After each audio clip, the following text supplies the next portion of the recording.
Hello guys, welcome to my YouTube channel Pharma Learning with Deepika. In our previous video we have discussed about the pharmacy practice first chapter, that is hospital, its function, its types and organizations. So today we're going to start with the second chapter of pharmacy practice, that is hospital pharmacy, its function and organization. So first we'll start with the definition of hospital pharmacy. So basically hospital pharmacy is one of the most important department among the several departments of hospital.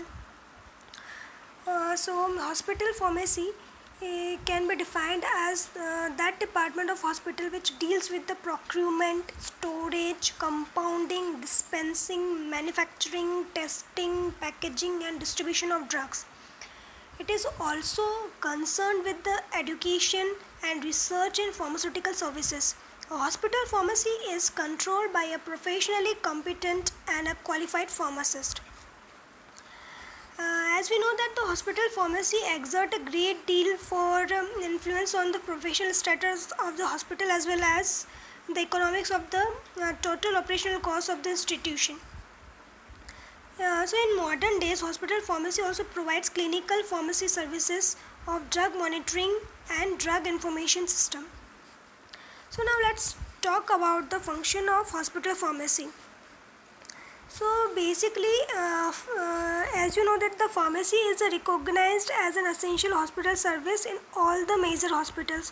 So it is managed by professionally qualified pharmacists. It has been realized that only trained pharmaceutical persons are capable of purchasing, storing, handling, pricing and dispensing of the medication. So it is the pharmacist who is an expert to provide all the information regarding the drug to the health professional and also to the public. So therefore he acts as a link between the physician and the patient. A pharmacist is required to perform various functions in hospital pharmacy, which are as follows. So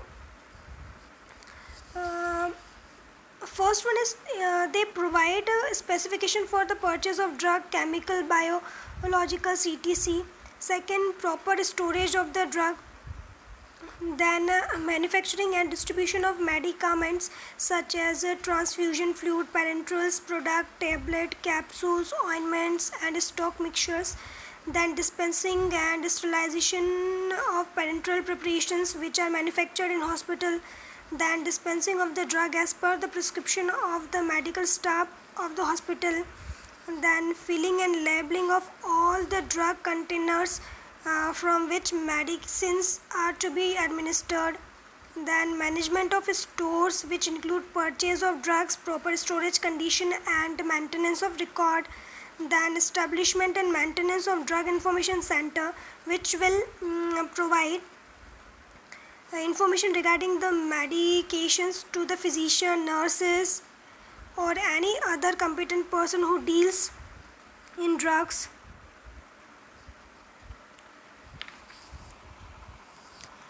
Then patient counseling services while supplying drug, especially for outpatient department.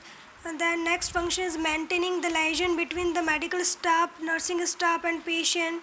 Then they provide cooperation in teaching and research program of the hospital. Then discharging the expired drug and containers with warm and missing labels. And then now let's discuss some objectives of hospital pharmacy. So the practice of hospital pharmacy started in India in about 1947 but become a respectable discipline only in 60s.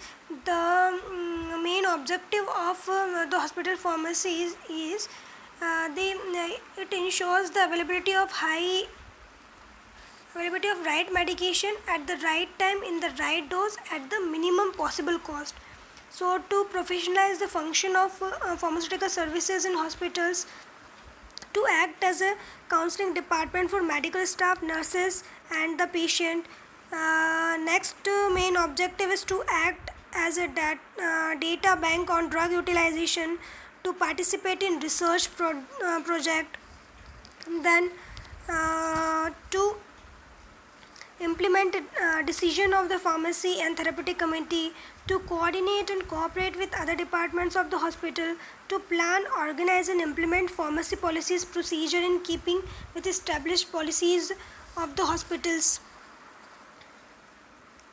Now let's talk about the location layout of the pharmacy. So location of the hospital pharmacy. So hospital pharmacy must be located in the premises so that the patient and staff can easily approach it. In multi-storied building of the hospital, the pharmacy should be preferably located on the ground floor, especially the dispensing unit. It should be laid in such a way that there is a continuous flow of main and materials. So this is the basic layout of hospital pharmacy. The departments, so outpatient pharmacy should give a pleasant appearance and must have enough space for setting of the patient who have to wait for medications. OPD's waiting room should give a professional look. It should have educative posters on health and hygiene and light literature for reading. Space must be provided for routine manufacturing of the stock solutions, bulk powders, ointments, etc. The manufacturing room should be adjacent to the pharmacy. Medical stores of a pharmacy should be adjacent to the pharmacy itself, or should be directly connected with the pharmacy. So pharmacy receives material from the two ways, like from the medical store and from the manufacturing divisions. So medical stores and manufacturing units issue against requisition from various departments. Pharmacy department exercises quality control of material. Pharmacy issue material to inpatient and outpatient both. The inpatients are served by nursing station who receives their material from the pharmacy. So here you can see that the manufacturing section, and it is a septic area. So manufacturing section is attached with the raw material, and this is stored and finished product. This is a passage area. This is the administrative section where all the officers can sit. This is a dispensing section, and here is the open space. So now let's talk about the flow chart for material and general flow chart for outpatient. So the prescription is written by the doctor, then it is received by the pharmacist, then the pharmacist to fill the prescription. The selection, labeling and pricing can be done, then it dispensed to the patient. So the patient can receive the receipt of the payment, then it should be free or in cash, or charges should be provided. So they will make a statistical report on that. Then the prescription filled. A pharmacist has to take care that the prescription should be right in the regular prescription file or in the narcotic prescription file. Then the general flow chart for the inpatient.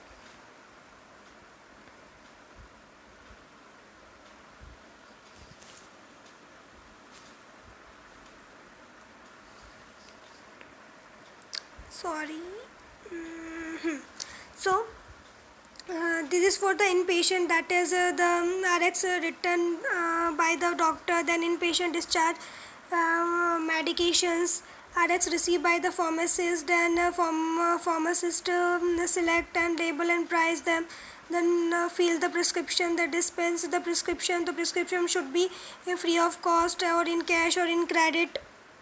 So statistics should be controls, then credit issues and return the credit to the pharmacy, then prescription copied by the nurse, inpatient medications order received by the pharmacist, and filling of the order, and the dispense order and charges are given. So this is the basic flow chart for inpatients. Then flow chart of the material. So this is a medical store. So this is the medical store. Here is the pharmacy, and the pharmacy is connected with the quality control unit. Parental manufacturing department is there. Then from pharmacy, pharmacy received it, and manufacturing of other doses form, then issued by the inpatient, and it is for the outpatient.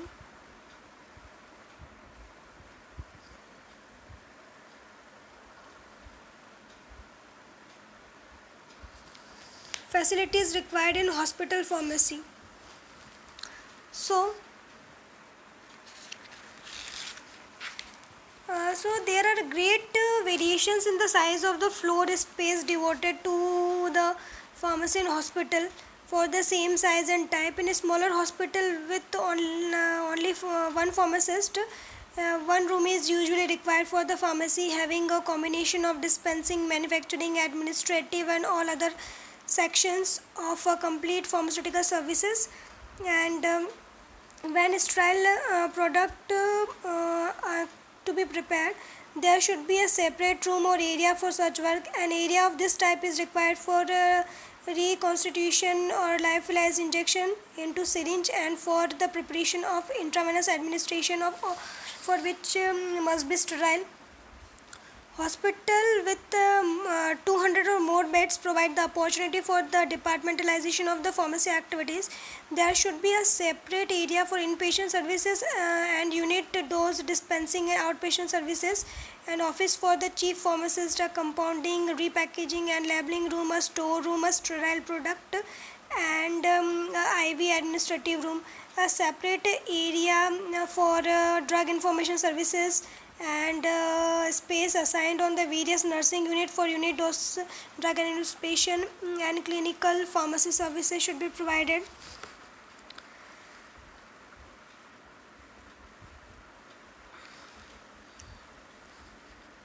So floor space requirement, like the pharmacy basically a pharmacy require a minimum of 250 square feet of any size hospital, and for the point onwards, basic requirements from 10 square feet per bed in 100 bedded hospital, and 6 square feet per bedded in 200 bedded hospital, and an average of at least 5 square feet per bed in a larger hospital.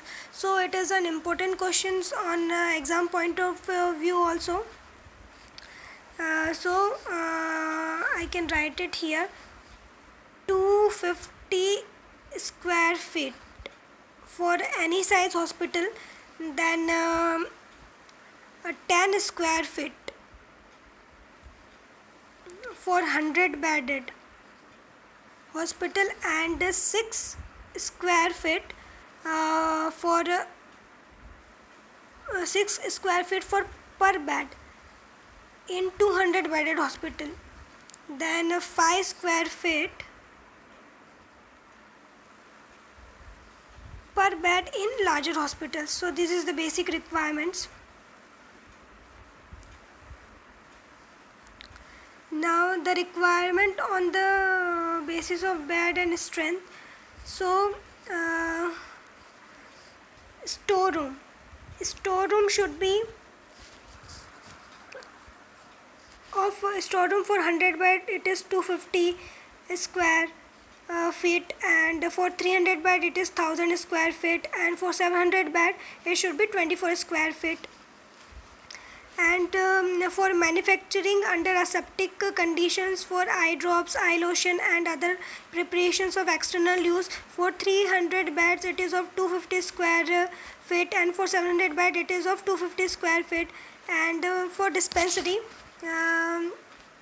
if it is 100 bedded, then 350 square feet is required. If it is 300 bedded, then 500 square feet is required, and if it is 700 bedded, then 800 square feet is required. For parenterals, if the hospital is 300 bedded, then 600 square feet is required. If it is 700 bedded, then 600 square feet is required. Then for office area, if it is 100 bedded, then 110 square feet is required. If it is 300 bedded, then 150 square feet is required. If it is 700 bedded, then 200 square feet is required. And for manufacturing of compressed tablet and capsules, if it is 700 bedded, then 900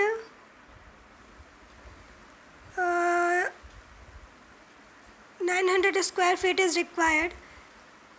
It is for the tablet, if tablet is manufacturing.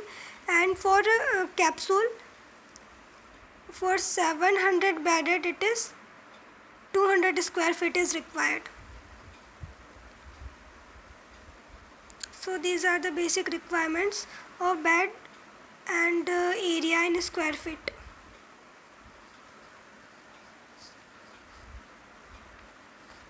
Now we'll talk about the equipments required in hospital pharmacy.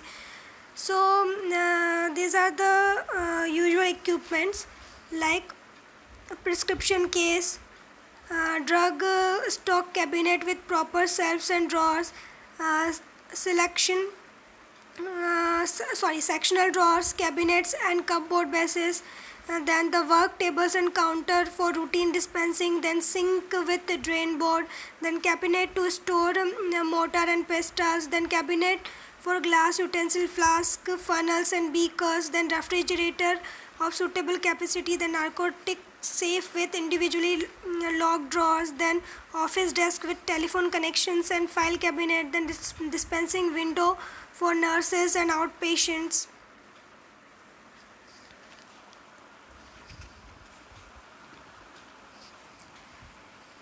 So in the organized hospital pharmacy department has an integrated set up consisting of the dispensing section, manufacturing section, quality control section and clinical pharmacy. So there are no standards regarding the requirement of the personnel of inpatient pharmacy department, and it is the nature and quantum of services to provided that govern the personal requirements. So this is the number of pharmacists required for the hospitals are calculated on the basis of workload, like the number of prescription received and the dispensed number of bed available. For a very small hospital, minimum of 3 pharmacists are required. As the number of beds increases, the number of pharmacists also increases. So these are the various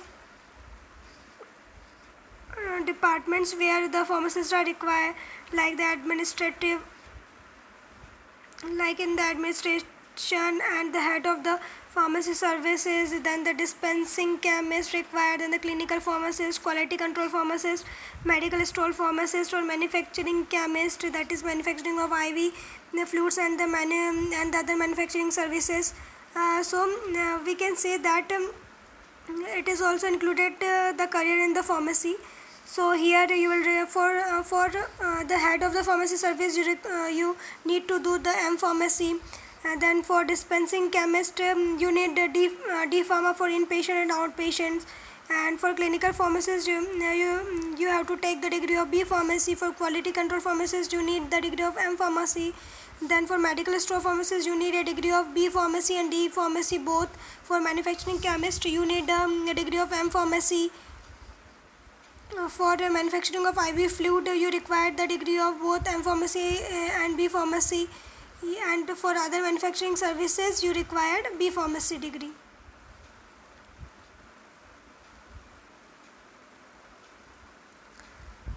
So personal requirement in hospital pharmacy, like no standards rules regarding the requirement of the personnel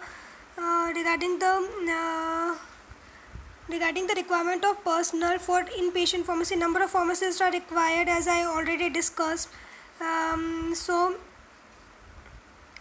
For a small hospital, minimum 3 pharmacists are required. As the number of bed increases, the number of pharmacists also increases. Pharmacists should possess adequate pharmacy qualification and experience. If the manufacturing drugs is involved in pharmacy, adequate number of the technicians and assistant peons are required. So Pharmacist requirement on the basis of the strength of the bed. So if the bed strength is up to 50 beds, then you have required 3 pharmacists there. If it is up to 100 beds, then you required 5 pharmacists. If it is up to 200 beds, then you required 8 pharmacists there. If it is up to 300 beds, then 10 pharmacists. 8 up to 500 beds, then 15 pharmacists are required. And if the pharmacy is also involved in the manufacturing of the drug, and adequate number of pharmacy technicians and assistant and peons also required. So both the measurable and non-measurable workload should be taken into consideration for determining the personal requirements of the pharmacy departments. So the requirement and the abilities. Hospital pharmacy is an important department of any hospital, so it should have competent persons well trained in the profession of the pharmacy. Hospital mainly depend upon the services of the diploma holders in pharmacy. So the head of the hospital pharmacy department should be a postgraduate in pharmacy, preferably in pharmaceutics, pharmacology, or in the hospital pharmacy. He act as a coordinator for the pharmacy of non-pharmacy staff in the hospital. He reports them to the administrator and interact with other medical departments.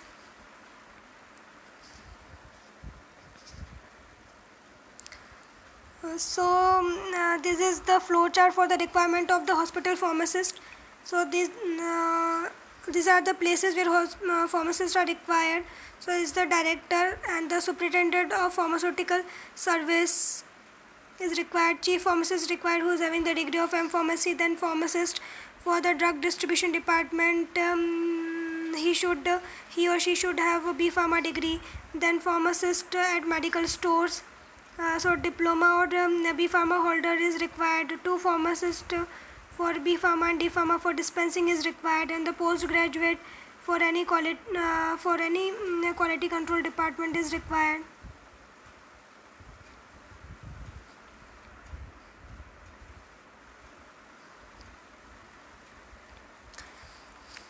So